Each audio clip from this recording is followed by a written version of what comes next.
تبارك الذي بيده الملك وهو على كل شيء قدير الذي خلق الموت والحياة ليبلوكم أيكم أحسن عملا وهو العزيز الغفور.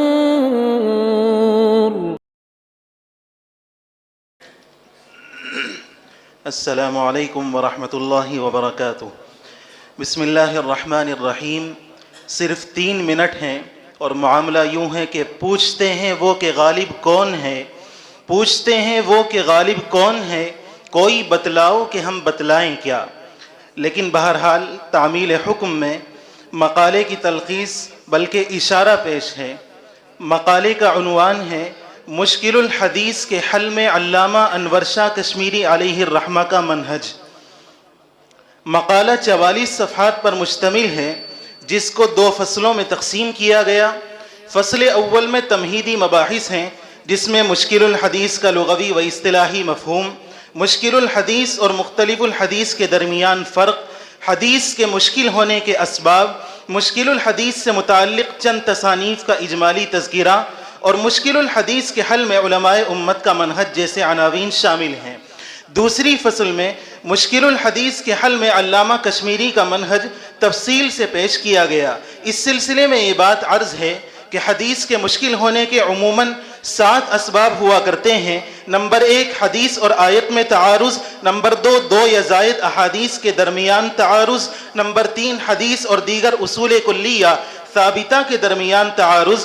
نمبر 4 حدیث اور اجماع کے درمیان تعارض. نمبر 5 حدیث اور یقینی ثابت شدہ تاریخ کے درمیان تعارض.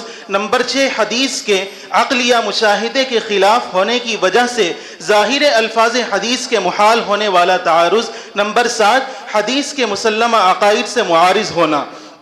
ان 7 وجوہات پر 19 مثالیں مقالے کے اندر پیش کی گئیں اور اس سلسلے میں فیض الباری کو تقریباً مکمل کھنگالا گیا. اس کے علاوہ انوار الباری، معارف السنن، العرف الشذی، العرف الزکی اور ایضاح البخاری سے بھی خوب استفادہ کیا گیا.